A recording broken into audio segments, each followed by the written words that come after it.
Hello, I'm Michael Glass from FXcast. This is our market analysis for Friday, July 1st, 2011. In each of our videos, we try to come up with some high probability trading setups. We look at the gold chart and compare it to some of our popular currency pairs. We come up with a low volatility watch list, an inside bar watch list, and we review the economic calendar to see what can affect our open trades and potential trades. As always, please send your questions and feedback to analysis@fxcast.com. Let's pull up the charts. We are starting off with our gold chart as usual, and we're going to talk about a couple important things. First of all, let's look at the price action on our daily chart. We've broken the key 50 moving average. We've broken out of this auction level, and now we're moving down. That's certainly fine. And then what we talked about yesterday is that the price has come up now and has tested the 50 moving average, and now we're pulling back.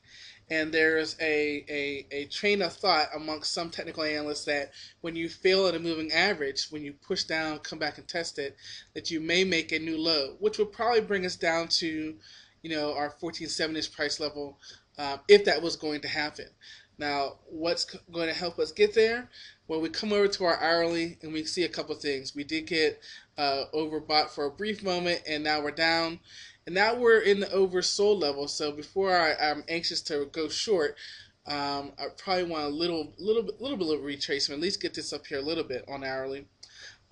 We can see that we didn't get that crossover that we thought might happen if we were going to continue higher. And so the seller volume is still in control. So overall, with gold, with our inverse relationship, gold's heading down. It's probably going to head lower, especially when we put in context once again with our with our long-term price action. So a pullback in gold is warranted, and the question is, where are we going to find our buy? Now, as we move over to our currency pairs, we have the pound dollar, and there's a couple things we'll see here. First of all, in the short term, we are in a downtrend, and as we look at this, we can see that price is bouncing just a little bit and came up to the 200 moving average, putting a doji, putting an inside bar here. So the market is trying to decide what it wants to do.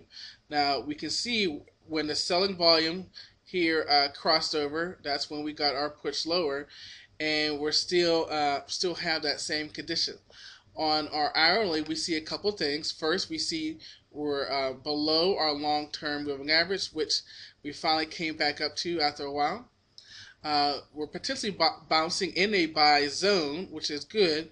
But when we come down here, we see a couple things. First, we see the dollar coming back to the moving average, potentially pausing, and we can see, that was the pound, and this is the dollar. So we have both the dollar and the pound rising just a little bit individually, but when we look at them compared, we can see that the dollar actually at the current time is above the pound, which is what is driving driving our pair higher. Now, what's interesting about that is a couple things. First, we can see that on this big down move, that's when we got a crossover, and then we tried to have another cross, and we actually got divergence instead.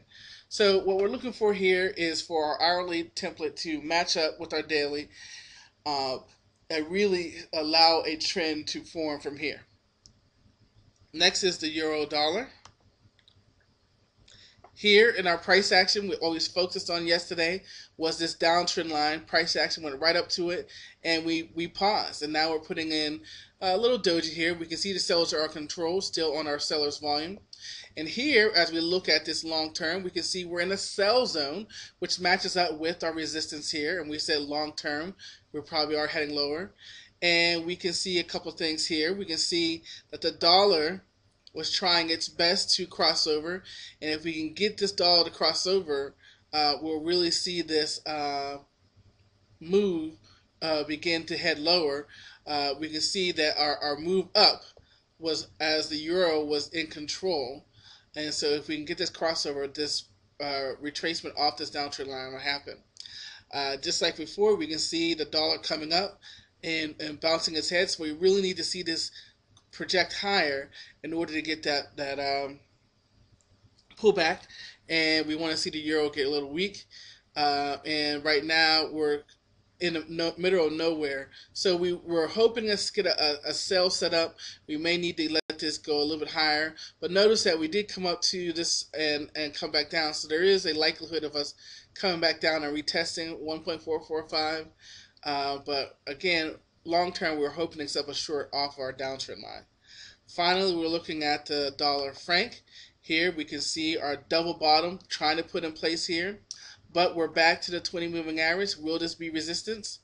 It has been in the past, and we still don't see our buyers taking control of the volume.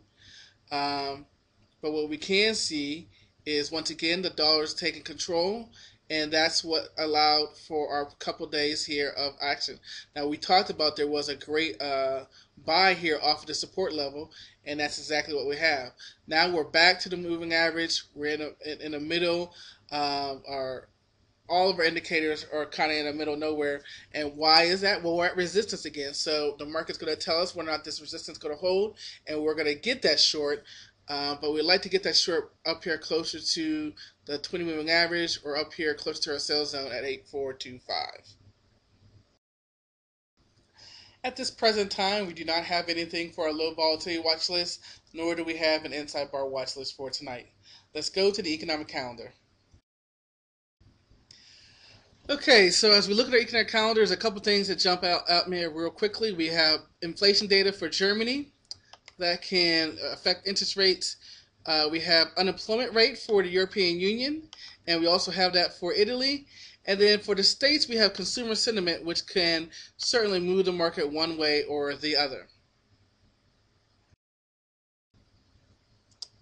As always, we want to thank you for watching our videos, and continue to send us your comments, your questions, and your feedback to analysis@fxcast.com, or post to our daily analysis forum.